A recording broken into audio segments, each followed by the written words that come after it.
ਬਾਬਾ ਜੀ ਇਹ ਕਹਾਵਤ ਹੈ ਕਿ ਜਿਹਨੇ ਮਾਂ ਪਿਓ ਨੂੰ ਸਤਾਇਆ ਉਹਨੇ ਰਿਕਸ਼ਾ ਚਲਾਇਆ। ਮਾਂ ਪਿਓ ਨੂੰ ਸਤਾਇਆ ਸੀ? ਓਏ ਐਵੇਂ ਭੈਣ ਦੇ ਆ।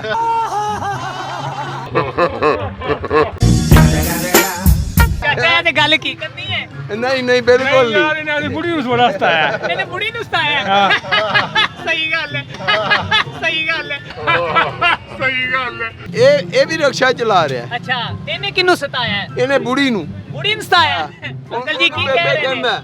ਐਵੇਂ ਭੈਣ सही गल है। अस्सलामुअलैकुम, तदवीर मीडिया के साथ मैं हूँ मियां अरसलान। नाज़रीन, पाकिस्तान में कहावत बड़ी देर से चलती आ रही है और बड़ी मशहूर कहावत है कि जिन्हें माँ प्यो नूं सताया उन्हें रिक्शा चलाया।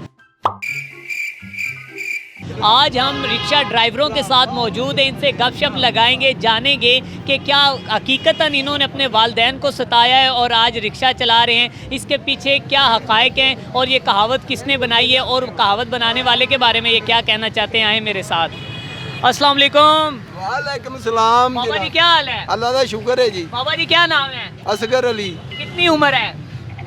55 साल। 55 साल। बाबा जी एक कहावत है कि जिन्हें माँ प्यो नूं सताया उन्हें रिक्शा चलाया। माँ प्यो नूं सताया सी? ਓਏ ਐਵੇਂ ਭੈਣ ਦੇ ਆ।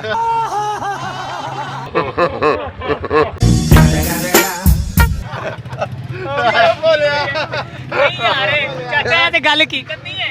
ਨਹੀਂ ਨਹੀਂ ਬਿਲकुल ਯਾਰ ਨਹੀਂ। ਇਹਨਾਂ ਦੀ ਬੁੜੀ ਨੂੰ ਬੜਾ ਸਤਾਇਆ। ਇਹਨੇ ਨੂੰ ਸਤਾਇਆ? ਹਾਂ।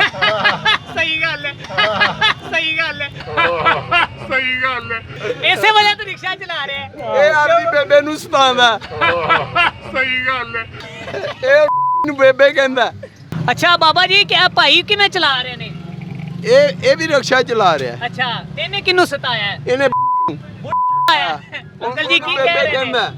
ਐਵੇਂ ਭੈਣ ਸਹੀ ਗੱਲ ਹੈ।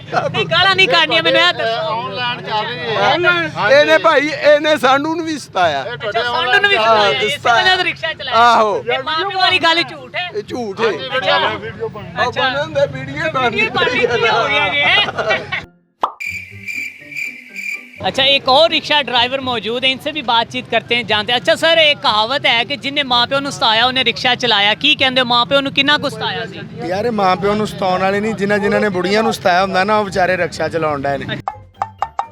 अच्छा ਇਹੋ ਜਿਹਾ ਰੌਲਾ ਨਹੀਂ ਹੈ। अच्छा तुसी भी सताया? ਗੱਲ शादी हुई? ਮੈਂ ਰਿਕਸ਼ਾ ਨਹੀਂ ਚਲਾਉਂਦਾ ਯਾਰ। अच्छा ਮੈਂ ਮੋਟਰਸਾਈਕਲ ਉਹ ਮੇਰੇ ਕੋਲ ਮੈਂ ਉਹਦੇ ਤੇ ਆਉਂਦਾ मोटरसाइकिल दे सवारियां वाला ते काम है ना? ਯਾਰ ਰਿਕਸ਼ਾ ਉਹ ਆਟੋ ਰਿਕਸ਼ਾ ਹੁੰਦਾ ਇਹ ਰਿਕਸ਼ਾ ਥੋੜਾ। अच्छा अच्छा बाबा जी की होया? ओ बाबा जी गल तो सुनो, बाबा जी गल तो सुनो। बाबा जी मेरे लगता बाबा जी ने बुढ़ी ने सताया है तो इस वजह तो बाबा जी रिक्शा चला रहे हैं। आज हम इस टॉपिक पे बात कर रहे हैं कि अक्सर लोग ये कहते हैं कि जिन्हें माँ प्यो ਨੂੰ ਸਤਾਇਆ ਉਹਨੇ ਰਿਕਸ਼ਾ ਚਲਾਇਆ। ਤੁਸੀਂ ਸਤਾਇਆ ਸੀ? ਇਹ ਗਲਤ ਗੱਲਾਂ ਨੇ, ਹੈਂ? ਇਹ ਗਲਤ ਗੱਲਾਂ ਨੇ। ਤੁਸੀਂ ਮਾਂ ਪਿਓ ਨੂੰ ਨਹੀਂ ਸਤਾਇਆ? ਇਹ ਹਰ ਇੱਕ ਨੇ ਆਪਣੀ ਜ਼ਰੂਰਤ ਵਾਸਤੇ ਕੋਈ ਨਾ ਕੋਈ ਰੋਜ਼ਗਾਰ, ਤੁਸੀਂ ਵੀ ਆਪਣਾ ਰੋਜ਼ਗਾਰ ਹੀ ਕਰਦੇ ਪਏ ਹੋ। ਹਾਂਜੀ ਐਵੇਂ ਗੱਲ ਹੈ। ਐਵੇਂ ਹੀ ਹੈ, ਮਾਂ ਅਸੀਂ ਵੀ ਪਿਓ ਨੂੰ ਆਪਣਾ ਨਹੀਂ ਰੋਜ਼ਗਾਰ, ਅਸੀਂ ਵੀ ਆਪਣਾ ਰੋਜ਼ਗਾਰ ਕਮਾ ਰਹੇ ਹਾਂ। ਇਹ ਗਲਤ ਗੱਲਾਂ ਬਣੀਆਂ ਹੋਈਆਂ ਨੇ। गलत गल्ला बन हाँ रही जी। अंकल जी आज हम ना एक क्वेश्चन कर रहे हैं रिक्शा हज़रात से, आपने बुरा नहीं माना। अच्छा जिन्हें माँ प्यो ਨੂੰ ਸਤਾਇਆ ਉਹਨੇ ਰਿਕਸ਼ਾ ਚਲਾਇਆ, ਇਸ ਗੱਲ 'ਚ ਕਿੰਨੀ ਕੀ ਇਹ ਗੱਲ ਹਕੀਕਤ ਆ। ਅਸੀਂ ਛੋਟੇ ਹੁੰਦੇ ਮਾਪਿਓ ਦੇ ਆਖੇ ਲੱਗਦੇ ਤੇ ਸਕੂਲ ਪੜ੍ਹਦੇ ਆ ਨਾ ਰਿਕਸ਼ਾ ਨਾ ਚਲਾਉਂਦੇ। सही गल है। नाज़रीन ये बात अंकल जी ने 52 ईयर्स इनकी एज है और हकीकतन और सच बात इन्होंने की है कि अगर हम छोटे होते पढ़ते और आज हम ऑफिसर होते, किसी बड़े ऑफिस में बैठे होते और चिल्लरों की एसियों की हवा ले रहे होते, ऐसे ही है। बिल्कुल ऐसे। सही गल है, बिल्कुल सही। बिल्कुल अच्छा आपने कितना माँ बाप को सताया जब वो स्कूल भेजते थे तो क्या कहते थे? ਮੱਝਾਂ ਨੂੰ ਪੱਠਾ ਪਾਇਆ ਹੈ। अच्छा ਉਸ ਤੋਂ ਬਾਅਦ ਉਹ ਆਂਦੇ ਸੀ ਪੜੋ हाँ हाँ ਤੇ ਨਹੀਂ ਕੁੱਕੜਾਂ ਦੀ ਤਾਂ ਬਾਤ ਦੀ ਗੱਲ ਆ। अच्छा ਉਸ ਤੋਂ ਬਾਅਦ ਇਹ ਆ ਵੀ ਪੜਿਆ ਨਹੀਂ ਸੀ ਜਾਂਦਾ, पढ़िया नहीं सी? ਹੋਰ ਸਾਨੂੰ ਕੋਈ ਕੰਮ ਨਹੀਂ ਸੀ ਹੈਗਾ, अच्छा ਸਿਰਫ ਕੌਡੀ ਕਾਡੀ ਖੇਡਣੀ, अच्छा ਪੰਗੇ ਲੈਣੇ ਬਸ। ठीक है। ਤੇ ਜਦੋਂ ਹੁਣ ਉਹ ਪੰਗੇ ਸਾਹਮਣੇ ਆ ਰਹੇ ਨੇ। कब से रिक्शा चला रहे हैं?